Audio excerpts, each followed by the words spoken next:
Have you ever wondered if the very medications you rely on to stay healthy could actually be putting your heart at risk? It's not something most people think about. After all, if a doctor prescribes a medicine or it's sold over the counter, it must be safe, right?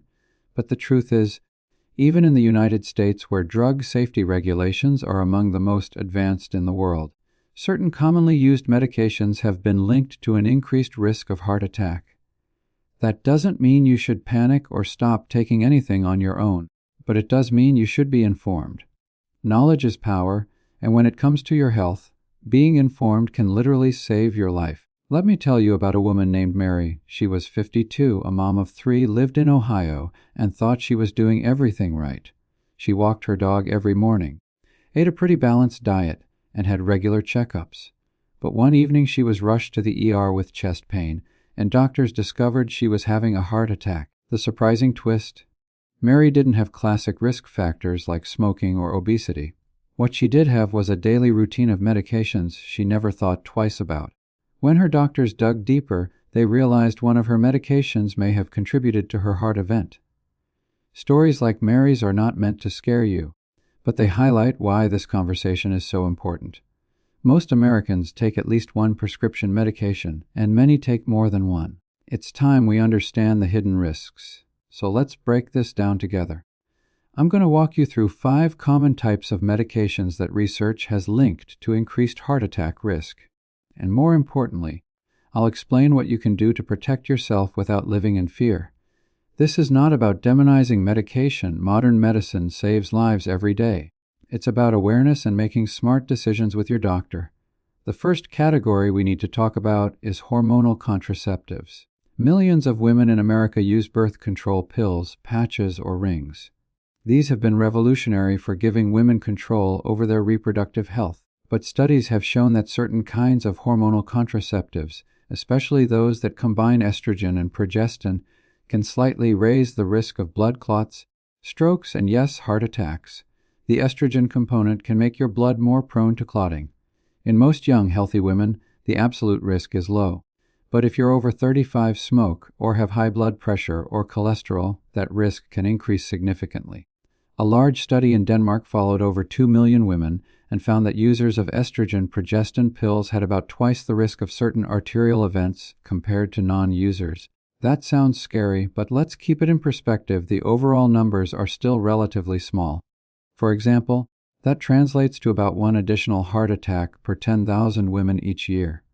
But if you have other risk factors, that small number matters. What's even more interesting is that non-oral forms like the vaginal ring and patch were linked to slightly higher risks in some studies. On the other hand, progestin-only options like the hormonal IUD didn't show an increased risk.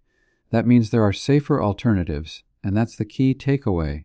You don't have to give up birth control if you need it, but talk to your doctor about your personal risk factors and the safest method for you. No one should have to choose between family planning and heart health. The second group is pain relievers called non-steroidal anti-inflammatory drugs, or NSAIDs. These are the household names ibuprofen, naproxen, diclofenac, and even prescription versions. Americans use them for everything from headaches to arthritis. And let's be honest, they work. But they're not risk-free. NSAIDs reduce pain by blocking enzymes that produce inflammatory chemicals, but those same enzymes also help protect your heart and blood vessels. When you block them, especially at high doses or for a long time, you can upset the balance between clotting and blood flow.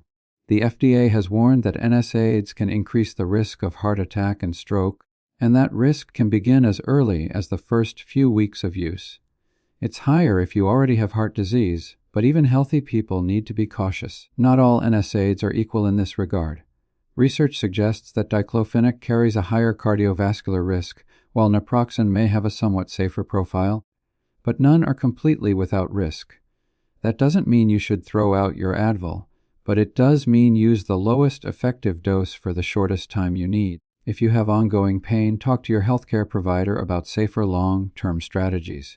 Sometimes physical therapy, topical treatments, or lifestyle changes can make a difference. Next up are certain diabetes medications called Thiazolidinediones, with rosiglitazone being a well-known example. These drugs were developed to improve blood sugar control by making your body more sensitive to insulin. That's a great goal, because uncontrolled diabetes is terrible for your heart. But some of these medications have raised concerns about increasing heart failure risk and possibly heart attack risk. Years ago, studies found that rosiglitazone might increase heart problems, and it caused a big debate. Some later studies suggested the risk wasn't as bad as first thought, but the concerns didn't go away. The bottom line is if you have diabetes, you already have a higher risk of heart disease, so every medication choice matters. Thankfully, today there are many other diabetes drugs with more favorable heart profiles, like some of the newer GLP-1 or SGLT2 medications. This is a perfect example of why you should never feel afraid to ask your doctor, "Is this the safest option for my heart?" Good doctors appreciate informed patients. The fourth group we need to mention is certain antidepressants. Mental health is just as important as physical health, and depression itself can increase heart risk, so treating depression is critical. But older antidepressants called tricyclics like amitriptyline can affect heart rhythm and blood pressure. They can make your heart beat faster or cause dangerous rhythm changes, especially if you already have heart disease. Even some of the newer antidepressants called SSRIs are not completely risk-free. Citalopram, for example, can prolong a heart rhythm measurement called the QT interval if taken at high doses. But compared to tricyclics, SSRIs are generally safer for your heart. The important point is that if you need antidepressants, don't be ashamed and don't avoid them, but let your doctor know your heart history. Sometimes they can monitor you with an EKG or choose the safest option. We need to get rid of the stigma and understand that both mental and heart health matter. Finally, let's talk about pseudoephedrine. If you've ever had a bad cold or allergies, you've probably taken a decongestant like this. It's found in popular over-the-counter brands. It works by shrinking swollen nasal blood vessels so you can breathe. The problem is, it doesn't just shrink the blood vessels in your nose, it can constrict blood vessels throughout your body, raise blood pressure, and speed up your heart. For most healthy people, occasional use is fine, but if you have high blood pressure, heart disease, or you're taking other medications that affect your heart, pseudoephedrine can be risky. There have been cases where people had heart attacks or serious rhythm problems after using it. It's another example of why it's important to read labels and talk to your doctor or pharmacist, even for over-the-counter drugs. Just because it's sold without a prescription doesn't mean it's harmless. Now, what should you do with all of this information? First and foremost, do not stop any medication without talking to your doctor. Suddenly quitting some medications can be dangerous. Instead, use this knowledge to have an informed conversation. Ask your doctor if your medications are the safest choice for your heart. If you have risk factors like high blood pressure, high cholesterol, smoking, or family history of heart disease, mention that. Sometimes small adjustments can make a big difference, like switching from one drug to another with a better safety profile, lowering a dose, or adding regular monitoring. It's also a reminder that medication is just one piece of the puzzle. Your lifestyle matters tremendously. Regular physical activity, a heart-healthy diet rich in fruits, vegetables, lean proteins, and whole grains, not smoking, managing stress. These are powerful tools for protecting your heart. Americans sometimes look for a quick fix in a pill, and while medicine is a blessing, it works best alongside healthy habits. The more you take charge of your health, the more you can work with your doctor as a team. We live in an amazing time. Medical advances mean that conditions which once killed people early can now be managed for decades. But with progress comes complexity. There are thousands of drugs on the market, each with benefits and risks. The FDA does its best to regulate and warn, but no system is perfect. And everyone's body is unique. That's why awareness matters. That's why you're here watching videos like this, taking the time to learn.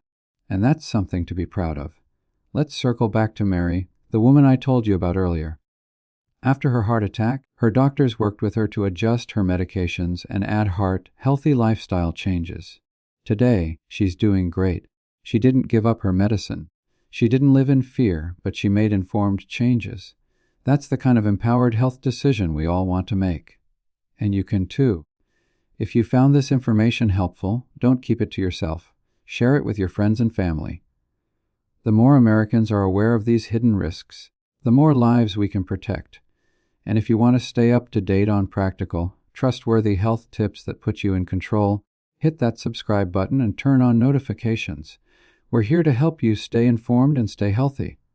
So remember, knowledge is your best defense. These 5 types of medications, hormonal contraceptives with estrogen, NSAID pain relievers, certain diabetes drugs, some antidepressants, and decongestants with pseudoephedrine, have all been linked to increased heart attack risk in some people. That doesn't mean they're bad. It means you should be aware, ask questions, and take an active role in your health. Your heart has been beating faithfully since before you were born. Let's give it the respect and care it deserves. Stay informed, stay healthy, and as always, take care of yourself and your loved ones. America is strongest when its people are healthy and empowered, and that starts with you.